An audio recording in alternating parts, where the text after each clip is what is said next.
Assets जो हमने पढ़ा था पिछली क्लास में, उसकी कितनी किस्में होती हैं भाई? दो किस्में होती हैं मेजर। एक फिक्स्ड एसेट्स, इसको हम नॉन करंट एसेट्स भी कहते हैं। ऐसे एसेट्स जो कारोबार में इस्तेमाल की गर्ज से ख़रीदे गए हों और जिनकी लाइफ जो हो आम तौर पर 1 साल से ज़्यादा हो, जैसे मशीन है, कंप्यूटर्स है, बिल्डिंग वगैरह वगैरह।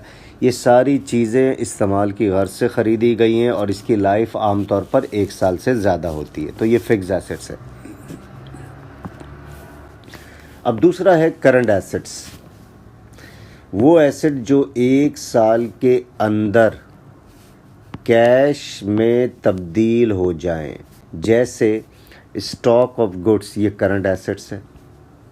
अब ये कैसे कैश में तब्दील होता है? जब माल बेचेंगे तो ये कैश में तब्दील हो जाएगा। इसी तरह अकाउंट रिसीवेबल का मतलब है जिससे हमने पैसे लेने हैं, तो जैसे ही कैश लेंगे अकाउंट रिसीवेबल कैश में तब्दील हो जाएगा, तो ये भी करंट एसेट्स है।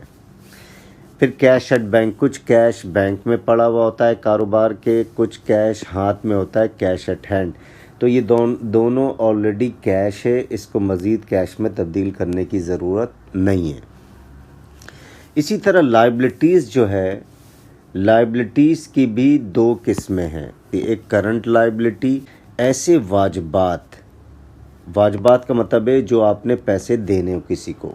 तो करंट लायबिलिटी क्या होगा? ऐसे वाजबात जो 1 साल के अंदर अदा हो जाएं, जैसे अकाउंट्स पेबल।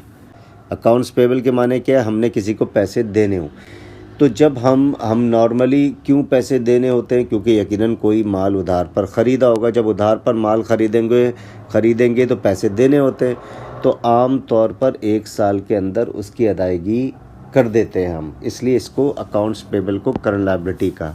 इसी तरह रेंट पेबल, अगर हम किराए का शॉप किराए पर लिए है, तो किराए पर शॉप लिए तो इसका किराया भी हम आम तौर पर 1 साल के अंदर अदा कर देते हैं। तो सैलरीज पेबल, सैलरीज भी आम तौर पर 1 साल के अंदर अदा की जाती है। ठीक। अब है दूसरी लायबिलिटी है लॉन्ग टर्म लायबिलिटी। इसको नॉन करंट लायबिलिटी भी कहते हैं। ऐसे वाजबात जो 1 साल से ज़्यादा अरसे में अदा हो। अब जैसे लोन फ्रॉम बैंक से आपने लोन लिया। अब जब लोन बैंक से लेते हैं तो 1 साल के अंदर हम लोन लेते ही उस सूरत में है जो हम 1 साल से ज़ायद अरसा में अदा करें। तो आमतौर पर लोन 1 साल के अंदर अदा नहीं किया जाता। लोन की अदायगी आमतौर पर 1 साल से ज़ायद अरसे में अदा की जाती है, तो इसलिए इसको लॉन्ग टर्म लायबिलिटी कहा।